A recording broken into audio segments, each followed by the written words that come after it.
I'm sure most of us here know our Bible history fairly well. So we know that for 430 years, Israel were slaves in the land of Egypt.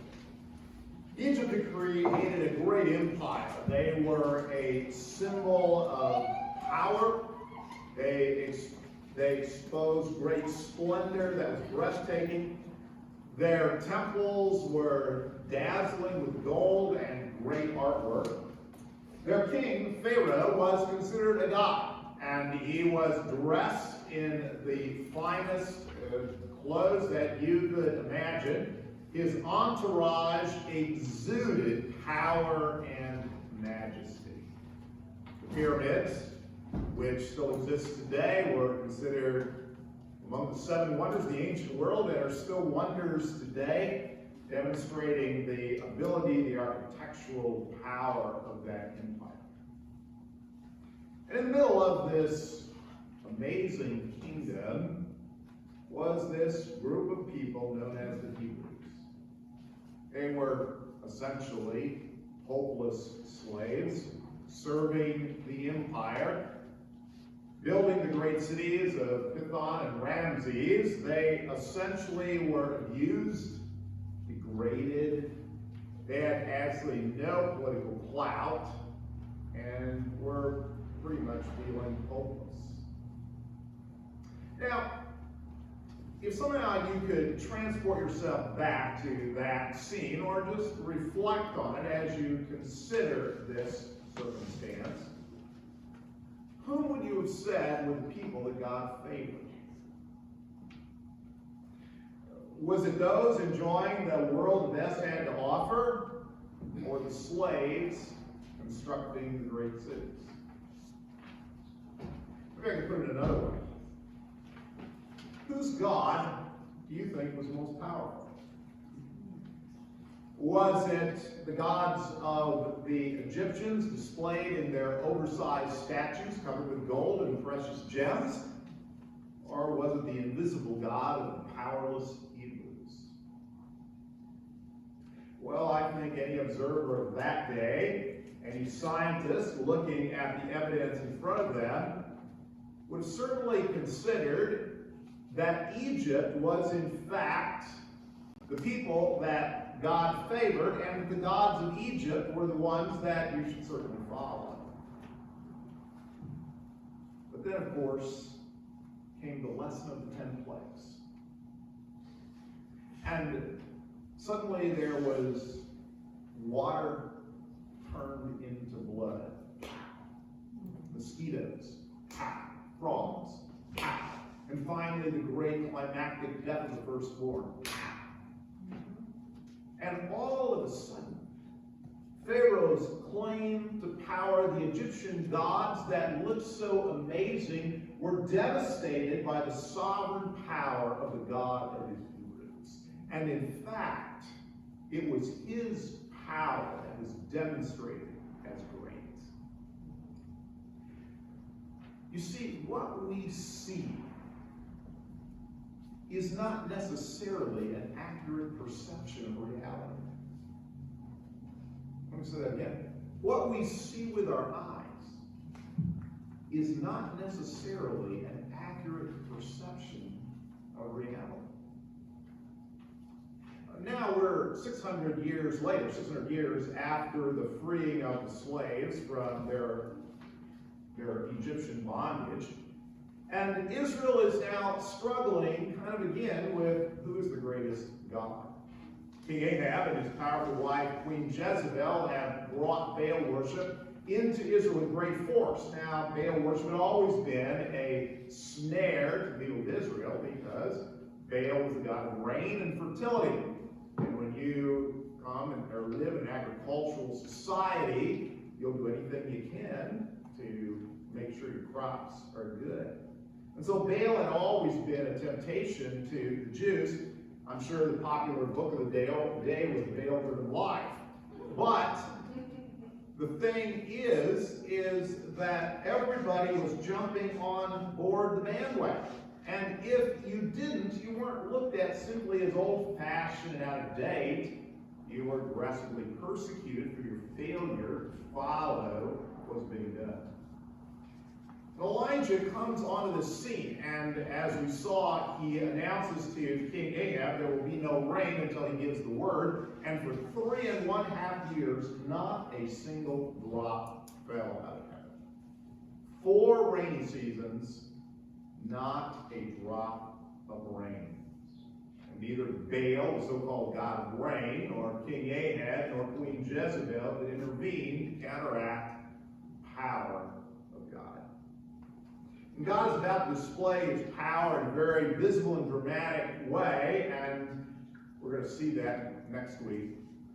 But before he does that, he sends his spokesman Elijah back into the center of the action. Elijah's days of hiding are over. So let's read about what happens in 1 Kings chapter 18, beginning in verse 1.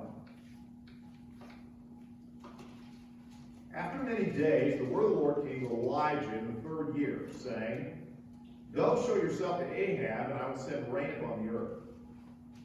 So Elijah went to show himself to Ahab. Now the famine was severe in Samaria. And Ahab called Obadiah, who was over the household. Now Obadiah feared the Lord greatly. And when Jezebel cut off the prophets of the Lord, Obadiah took 100 prophets and hid them by 50s in the cave and fed them with bread and water. And Ahab said to Obadiah, Go through the land to all the springs of water and all the valleys. Perhaps we may find grass and save the horses and mules alive, and not lose some of the animals. So they divided the land between them and passed through it. Ahab went in one direction by himself, and Obadiah went in another direction by himself. As Obadiah was on the way, behold, Elijah met him. And Obadiah recognized him and fell on his face and said, Is it you, my lord Elijah? And he answered him, It is I. Go tell your Lord, behold, Elijah is here. And he said, How have I sinned, that you would give your servant into the hand of Ahab to kill me? As the Lord your God lives, there is no nation or kingdom where my Lord is not sent to seek you. And when they would say, He is not here, he would take an oath of the kingdom or nation that they had not found you. And now you say, Go, tell your Lord, behold, Elijah is here. And as soon as I have gone from you, the Spirit of the Lord will carry you away, I don't know where. And so when I come and tell Ahab, and he cannot find you, he will kill me.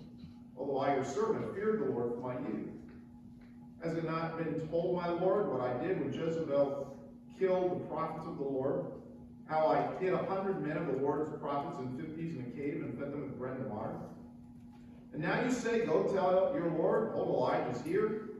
He will kill me. And Elijah said, As the Lord of hosts lives, before whom I stand, I will surely show myself to him today. So Obadiah went to meet Ahab and told him, and Ahab went to meet Elijah.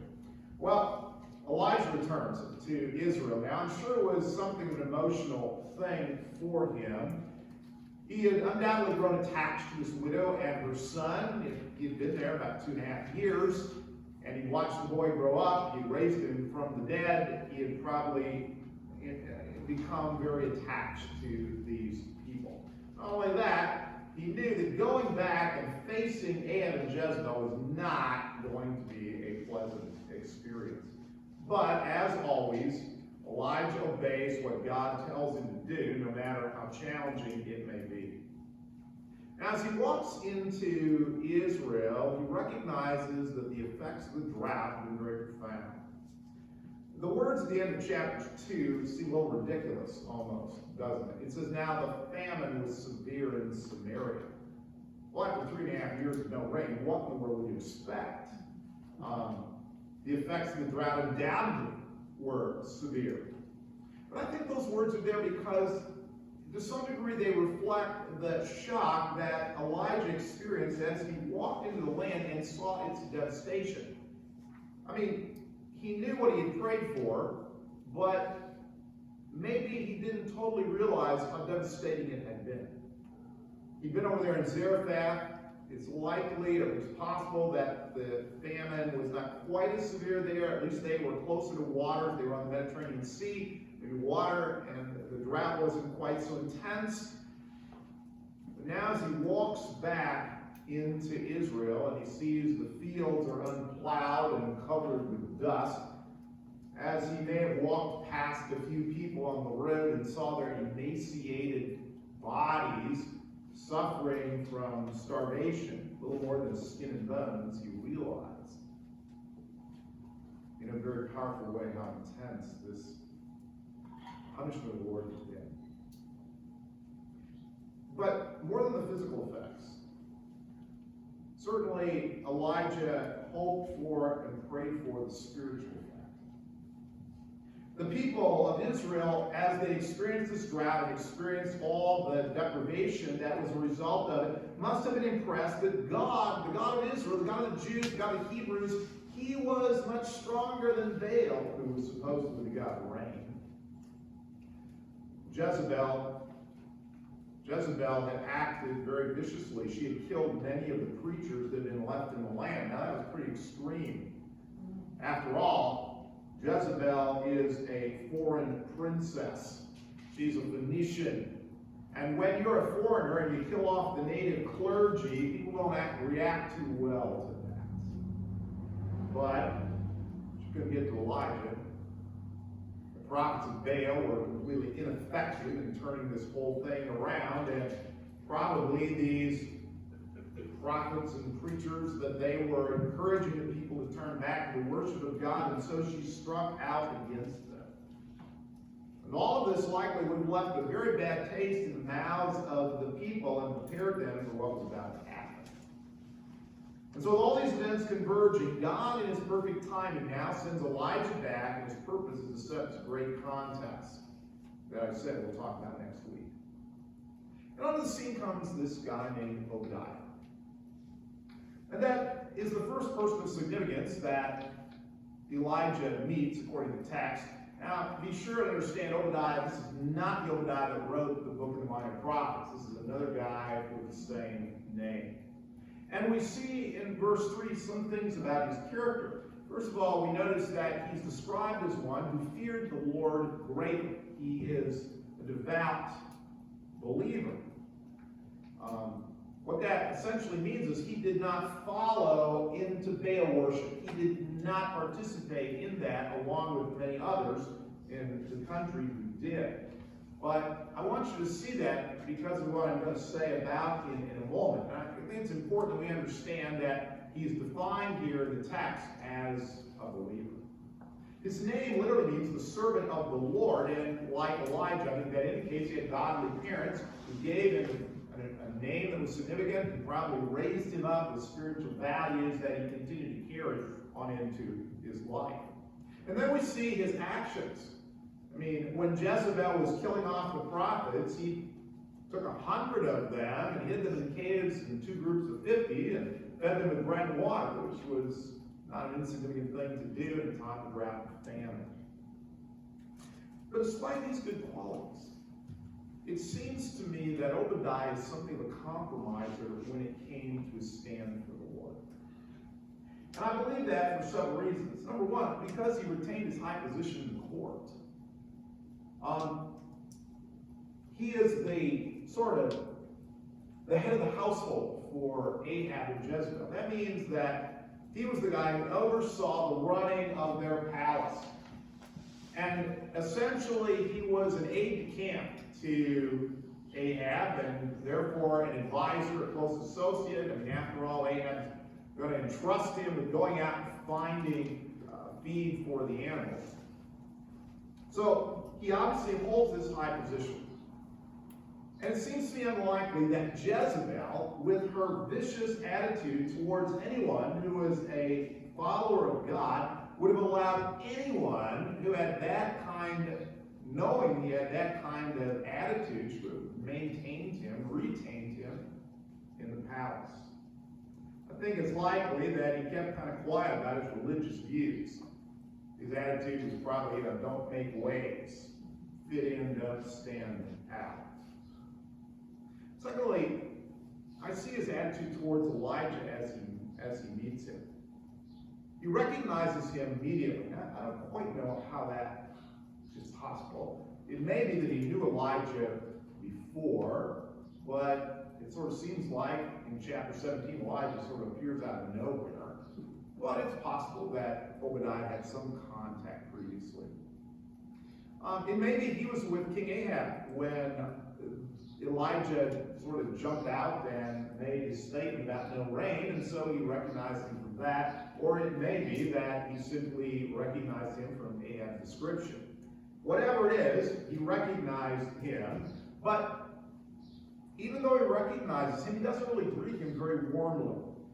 He doesn't run up to him and express warm feelings and embrace him. He doesn't thank him for his work in turning Israel back to the true and living God. He only sort of meets him with this rather cool question. Is that really you? And then in verses 9 to 12, we have his response to Elijah's request. Elijah said, "Yep, it's me, I'm back. Now, here's what I need you to do. I need you to go tell the king that I'm here, and he needs to meet me." How does Obadiah respond to that? Well, with self-protection and fear. Elijah, as I've mentioned before, had always been quick to do what the Lord told him, even if it involved great risk to him personally. But Obadiah, he hesitates to respond to Elijah's request, even though really it involved minimal risk. And then in verse 12, he does something that is really interesting. He expresses distrust of God. Elijah says, "Go tell Ahab I'm here." And then Obadiah goes into this whole litany about, well, you know, Ahab has been searching all over for you. He's even made all these countries swear that they can't find you. And now you want me to go tell Ahab that you are here. What if I do that and the Lord makes you disappear? It seems to me that Obadiah doesn't really know a lot about God. In fact, it makes me think that he has sort of absorbed some of his culture, even though he's not particularly a Baal worshiper. Because you see, in the stories about Baal, he could be guilty of this exact kind of trickery. And I know I've said it before, and I used to say it all the time, I guess I still do. We breathe in our culture like we breathe in air. And many times we don't even realize we're picking up things in our culture because it's just normal to us. It's just what we think is the way things are. And I wonder if Obadiah to some degree had done that. He had sort of just breathed in this idea about the god Baal, and he'd sort of transferred that over to the God of the Hebrews. And now, as Elijah asks him to do this, instead of trusting in God, he's fearful that God is out to trick him. And when we read this, it's apparent he has pretty minimal concern for his nation's welfare. I mentioned in verse 2, as Elijah comes back, I think he's shocked by what he sees. You know, sometimes we can hear about things, we know things are happening, maybe we learn glad things are happening, but we actually see them. It's much more shocking to us. And Obadiah, even at this moment, is out because he's searching for a few scraps of grass to try to save some of Ahab's animals alive. People all around Obadiah are suffering and dying because of the drought and starvation. And standing in front of Obadiah is the very man who can turn it all around. And all he can think about is his own skin.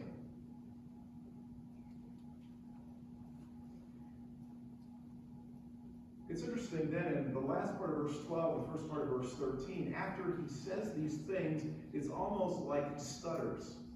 It's almost like he thinks,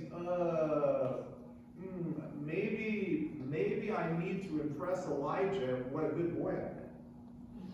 And he starts to tell him, as he tries to elevate Elijah's opinion of him about the things that he had done. Maybe sort of operating under the idea no good deed goes unpunished. He did all these good things. Is God now going to do something bad to him as a result of that? And here is this guy who's trying to bring up all the good works he's done to impress a man who's lived on the run for 3.5 years.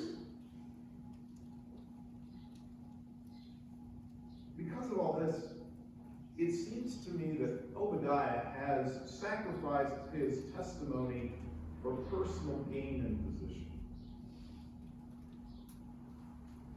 The attraction of the world is really strong on us, on all of us. The things this world says that we should pursue, the things that we should enjoy. I mean, we watch all those commercials on TV, we read them in the news magazines, we read everywhere we turn. I mean, you can't watch a YouTube video anymore without seeing advertising. So frustrating. And all of those ads continually bombard us with, this is what you need, this is what you deserve. And we begin to think it's true. And for Obadiah, the attractions of the pleasures of this world evidently were very strong. And many people are believers, like Obadiah, who even do good things like he did, are not really willing to pay the price to be fully sold out to God. But the call on us is for total commitment. Jesus in Matthew chapter 10 gave a clear call, absolute commitment to himself. He said this, whoever loves father or mother more than me is not worthy of me. Whoever loves son or daughter more than me is not worthy of me. Whoever does not take his cross and follow me is not worthy of me. Whoever finds his life will lose it. Whoever loses his life for my sake will find it. Now we all struggle with that. But what is Jesus saying? He's saying we don't love our families? No, of course not. He's saying we should never love anything more than we love him. And that he should have our first allegiance at all times, above everyone else, even the people that are nearest and dearest to me. And yet it's hard, isn't it? It's tough. Follow what Jesus says. We see an illustration of that in John chapter 6, where Jesus has crowds following him. He looks like he's going to be a great success. The disciples certainly were excited about that. But then he talks to them about commitment. And he says this in verse 53. So Jesus said to them, truly, truly, I say to you, unless you eat the flesh of the Son of Man and drink his blood, you have no life in you. Whoever feeds on my flesh and drinks my blood has eternal life, and I will raise him up on the last day. For my flesh is true food, and my blood is true drink. Whoever feeds on my flesh and drinks my blood abides in me, and I in him. As the living Father sent me, and I live because of the Father, so whoever feeds on me, he also will live because of me. This is the bread that came down from heaven, not like the bread the fathers ate and died, being manna. Whoever feeds on this bread will live forever. Jesus said these things in the synagogue as he taught in Capernaum. Now, Jesus not teaching to be cannibal, right? He's saying that as we take food into our bodies, and that food permeates every part of us and affects every part of us, so we are to take Jesus into our lives and allow him to affect every part of us. But again, as sinful, fallen human beings, we struggle with this. And we see it here because in verse 60 he says, when many of his disciples heard it, they said, this is a hard saying, who can listen to it? And then in verse 66, after this, many of his disciples turned back and no longer welcomed him. It's interesting he calls them disciples. But they said, this is too hard. And I can't help but think this was Obadiah's problem. He wanted to worship God, but he just didn't want it to cost him too much. Well, in verse 15, we have Elijah's rebuke of him. And certainly I think just meeting Elijah means something of a rebuke to Obadiah's life. Elijah showed little concern for himself, his personal welfare over the last years, but Obadiah knew nothing of that kind of courage. So Elijah takes an oath, and it's again interesting, he phrased it exactly the same way he phrased his words to King Ahab in chapter 17, verse 1. He says this, the Lord before whom I stand. Exact same things he did. It's interesting, he doesn't say the Lord before whom we stand. He says before whom I stand. And he calmed Obadiah's fears with trickery, and more than that, pointed out the contrast between the two. Elijah served God and let the chips fall where they may. But Obadiah served God after calculating how little it might cost him, how little he had to put into it. And certainly Elijah knew Obadiah's weakness. He intended his words to be a rebuke of his life. After all, other faithful followers of God were being killed off by Jezebel, but Obadiah remained comfortable in a high position.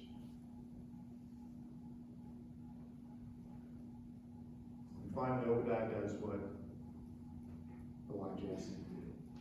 Reassured of safety, he now goes to King Ahab. And now the king must come to Elijah, God's representative, to seek his favor. Going back to the question I kind of opened with this morning, in the days of Elijah, who appeared more successful? Obadiah, the man who had high position in the palace of the king, who ate at the king's table, who fraternized with royalty, who evidently had a pretty good amount of wealth to do what he did, and political clout. Or was Elijah, the prophet of God, dressed in goodwill used clothes, surviving in a little house in an obscure village, the widow of Zarephath, a man with no political standing and certainly no wealth to bribe or influence? If you had lived then, whom would you have said was the more successful? Well, I think most of us, hands down, was Obadiah. But in fact, it was Elijah. It was Elijah who lived a productive life. It's Elijah whose name we remember and honor. It's Elijah who made a difference for God in a godless society.